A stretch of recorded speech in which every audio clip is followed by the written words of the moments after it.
باب التمتع، حج تمتع کا بیان۔ حج کی 3 قسمیں ہیں، تینوں میں سے کوئی قسم اختیار کی جا سکتی ہے۔ نمبر 1 حج افراد۔ حج افراد کی شکل یہ ہے کہ آپ احرام باندھ کر بیت اللہ میں داخل ہوئے، میقات سے احرام باندھا، میقات کا بیان گزر چکا ہے، اور جا کر طواف کی۔ یہ مسنون طواف ہے حج افراد میں، یہ مسنون طواف جس کو طواف قدوم کہا جاتا ہے، یہ بیت اللہ کا تحفہ اور بیت اللہ کا تحیہ ہے کہ اللہ کے گھر میں داخل ہوں۔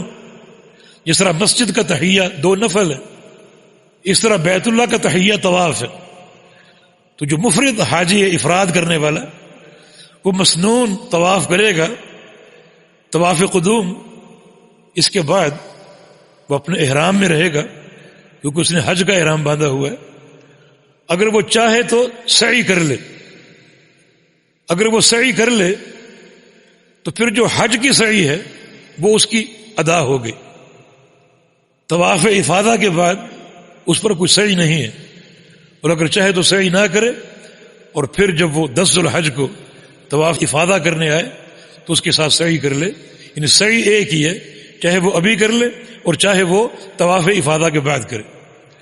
یہ حج افراد کی شکل۔ حج افراد میں قربانی نہیں، چنانچہ جب 8 ذو الحج ہو تو منا چلا جائے، 9 ذو الحج کو عرفات میں، 10 ذو الحج کو جو منا کے واپس لوٹ کر جو اعمال ہیں، اس سے قبل رات مزدلفہ میں، اور جو منا کے اعمال 10 ذو الحج کے، اس میں جو جمرہ کبریٰ ہے اس کو کینکریاں مارنا، اور پھر جو ہے وہ قربانی ہے، پھر حلق یا قصر ہے، پھر طواف افاضہ، اور سعی اگر نہیں کی تو سعی کرے گا، اگر پہلے کر چکا ہے تو سعی نہیں کرے گا۔ پھر باقی جو 3 دن یا 2 دن منا کے ہیں وہ گزارے گا۔ اس طرح اس کے حج کی تکمیل ہو جائے گی۔ یہ افراد ہے۔ حج قران میں حج عمرے کا ایک ہی احرام، آپ محرم ہو کر بیت اللہ میں داخل ہوئے اور آپ نے طواف قدوم کیا، اور سعی جو ہے وہ افراد کی طرح، چاہے تو آپ سعی ابھی کر لیں، ابھی کر لی تو طواف افاضہ کے بعد سعی کی ضرورت نہیں ہے، اور اگر ابھی نہیں کی طواف افاضہ کے بعد سعی کرنا ضروری ہوگا اور فرض ہوگا، کیونکہ سعی جو ہے یہ حج کے ارکان میں سے ایک رکن۔ یہ آپ کا اختیار ہے، پہلے کر لیں یا بعد میں کریں، اور باقی ترتیب وہی ہے جو افراد کی ہے۔ افراد اور قران میں ایک فرق یہ بھی ہے کہ افراد میں قربانی کرنا فرض، اور یہ بھی ضروری ہے کہ قربانی میقات سے قبل آپ کے پاس ہو۔ جب آپ نے احرام باندھا تو قربانی آپ کے ساتھ ہو، اور قربانی ساتھ لے کر چلیں۔ جبکہ حج تمتع میں عمرہ اور حج دونوں عمل ایک ہی سفر میں ہوتے ہیں۔ آپ نے میقات پر عمرے کا احرام باندھا اور عمرہ پورا کیا، جس میں طواف بھی ہے اور صفا مروہ کی سعی بھی ہے اور حلق یا قصر بھی ہے، اور پھر آپ نے احرام کھول دینا، احرام کھول دینا، اور پھر جب حج شروع ہوگا اس کا موسم 8 ذو الحج، تو پھر آپ دوسرا احرام باندھ کر حج کا آپ منا جائیں گے، پھر آگے عرفات، مزدلفہ، منا اور وہ سارے امور۔ تمتع اور قران میں فرق یہ ہے کہ دونوں میں قربانی فرض ہے، لیکن قران کی قربانی میقات سے قبل آپ کے پاس ہونا ضروری، جبکہ تمتع کی قربانی ساتھ ہونا ضروری نہیں ہے۔ آپ جہاں مکہ مکرمہ آ گئے وہیں سے آپ قربانی لے سکتے ہیں۔ اور تمتع کی صورت میں قربانی کی طاقت نہ ہو، 10 روزے ہیں، 3 روزے وہیں حرم میں اور 7 روزے جب واپس لوٹ آئیں اپنے گھر، 10 روزے پورے کرنے ہیں۔ تو ترتیب تقریباً ایک ہی ہے تینوں مناسک کی، بس معمولی فرق کے ساتھ۔ یہ 3 اقسام ہیں۔ صاحب کتاب نے تمتع کا باب قائم کیا، باب التمتع، تمتع کا باب، جس میں ایک ہی سفر میں دونوں عبادتیں آپ نے انجام دینی ہیں، عمرے کی عمرے کے احرام کے ساتھ، اور حج کی حج کے احرام کے ساتھ۔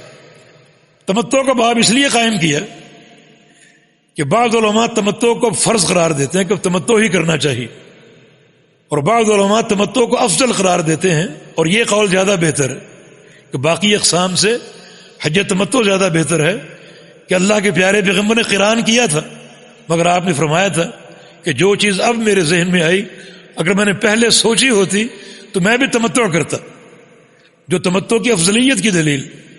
اور تمتع کا باب اس لیے بھی قائم کیا کہ مشرکین مکہ ایک سفر میں 2 عبادتیں عمرہ اور حج اکٹھا اسے انجام دینا مکروہ قرار دیتے تھے۔ یہ ان کے لیے ایک بڑی ایک ہیبت کا مقام تھا، مکروہ قرار دیتے تھے۔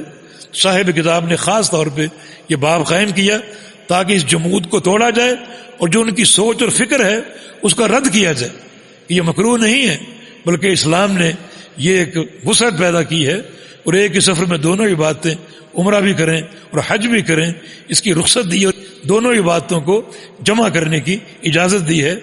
لہذا کفار قریش کی جو سوچ ہے وہ باطل ہے۔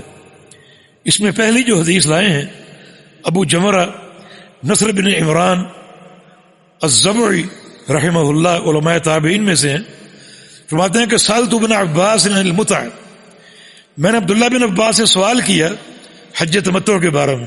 متع سے مراد حج تمتع۔ متع کی 2 قسمیں، ایک متع نکاح ہے اور ایک متع حج ہے۔ متع نکاح باطل ہے جو روافض کا ایک عمل ہے۔ نکاح متع ایک عارضی نکاح، 3 دن کا، مہینے کا، 1 ہفتے کا ایک عارضی نکاح جس کو متع کہتے ہیں۔ متع نکاح باطل اور حرام ہے۔ اور متع حج جو ہے یہ ثابت ہے کتاب و سنت سے۔ یہاں متع سے مراد کیا ہے؟ متع حج یعنی حج تمتع۔ فامرنی بہا، عبداللہ بن عباس نے مجھے حج تمتع کرنے کا حکم دیا کہ حج تمتع کرو، اس میں کیا حرج ہے، کیا رکاوٹ ہے؟ اور جو ایک سوچ جو ایک جاہلیت کے دور میں تھی وہ سوچ باطل ہے۔ اللہ کے پیارے پیغمبر سے کتاب و سنت سے مشروعیت ثابت ہے حج تمتع کی۔ وسألت عن الہدی، فرماتے ہیں کہ میں نے عبداللہ بن عباس سے ہدی کا سوال کیا، قربانی کا۔ ہدی کا بیان آگے بھی آ رہا ہے۔ فرمایا کہ قربانی میں جزور ہے، اونٹ او بقرہ یا گائے، او شاتن یا بکری، یا اس خاندان کا کوئی بھی جانور، مینڈا ہے یا بھیڑ ہے یا دمبا ہے، یہ سب کیے جا سکتے ہیں۔ او شرک فی دم، یا قربانی میں شراکت بھی اختیار کی جا سکتی، یعنی گائے کے 7 حصے اور اونٹ کے بھی 7 حصے، شراکت بھی ثابت ہے۔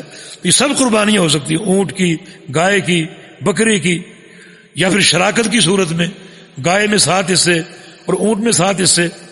قال وکأن ناسا کرہوها، کچھ لوگوں نے حج تمتع کو برا سمجھا، وہ پرانی سوچ ان کے ذہن میں تھی کہ ایک ہی سفر میں دونوں ہی باتیں کیسے جمع کر لیں۔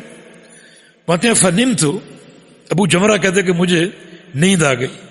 فرأیت فی المنام، میں نے خواب میں دیکھا، وکأن انسانا ینادی، کہ ایک شخص پکار رہا، ندا کر رہا اور کہہ رہا کہ حج مبرور، حج مقبول ہو گیا، متعۃ متقبلہ، حج تمتع قبول ہو گیا، حج تمتع قبول ہو گیا، قابل قبول ہے۔ تو جو ایک دل میں خلجان تھا حج تمتع کے بارے میں، وہ جو پرانی سوچ آ رہی تھی وہ خلجان موجود تھا، لیکن جب یہ خواب دیکھا کہ خواب میں ایک منادی ندا کر رہا ہے حج تمتع قابل قبول ہے، تو کہتے کہ میں بیدار ہوا اور خوش ہو کر ابن عباس کے پاس آیا اور اپنی خواب کا ذکر کیا۔ فحدثته، خواب بیان کیا۔ فقال اللہ اکبر سنت ابی القاسم، ان خوشی سے انہوں نے اللہ اکبر کہا، اللہ کی بڑائی اور کبریائی بیان فرمائی اور کہا کہ یہ حج تمتع جو ہے ابو القاسم کی سنت ہے، رسول اللہ صلی اللہ علیہ وسلم کی سنت۔ لہذا یہ جو ایک جاہلیت کی فکر، اس فکر کے تحت اسے برا سمجھنا یا کراہت محسوس کرنا یہ ناجائز ہے۔